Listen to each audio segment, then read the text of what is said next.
gözləyir yolunu, bırak gedir ey nazım. İnsafa gəl aç qolunu, bırak gedir ey nazım. Anam gözləyir yolunu, bırak gedir ey nazım. İnsafa gəl aç qolunu, bırak gedir ey nazım. Bu dünyaya göz açanı o an böhdana düştüm. Cavan yaşta kısmete bak, gedib zindana düştüm. Dört divar arasında ah ürəyim qan ağlayır. Gözyaşlarım selə dönüb həsrət ürək dağlayır.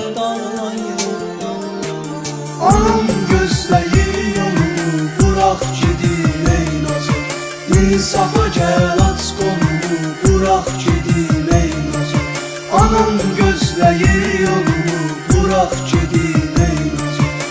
İnsafa gəl aç qolunu, bırak gedir ey nazım.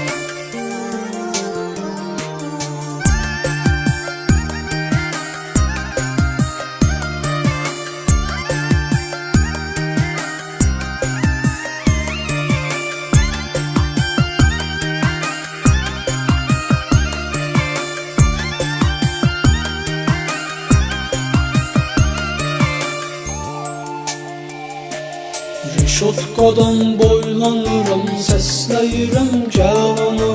Az qala ki canıma qəsd eyləyirəm gəl ana.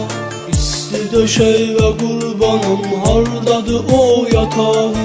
Hər gecə quru taxtamı qucaqlayır qucağım. Anam gözləyir yolunu, bırak gedir ey nazım.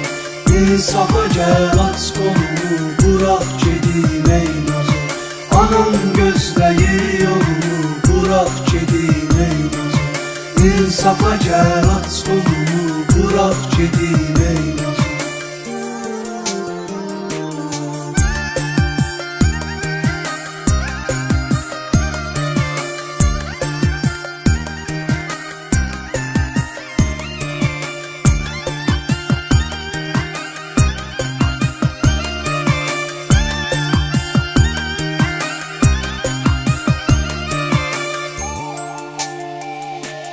Qurban olum yaradana, açar mənim qolumu. Baxmayaraq böhtan atıb bağlayıblar yolumu. Tək inamım Allahadır, Allaha qurban olum. Səbi verib döz deyibdir, işıqlı olsun yolum, işıqlı olsun yolum. Anam gözləyir yolunu, bırak gedir ey nazım. İnsafa gəl aç qolunu, bırak gedir ey nazım. Anam gözləyir yolunu, bırak gedir ey nazım. İnsafa gəl aç qolunu, bırak gedir ey nazım. Anam gözləyir yolunu, bırak gedir ey nazım. İnsafa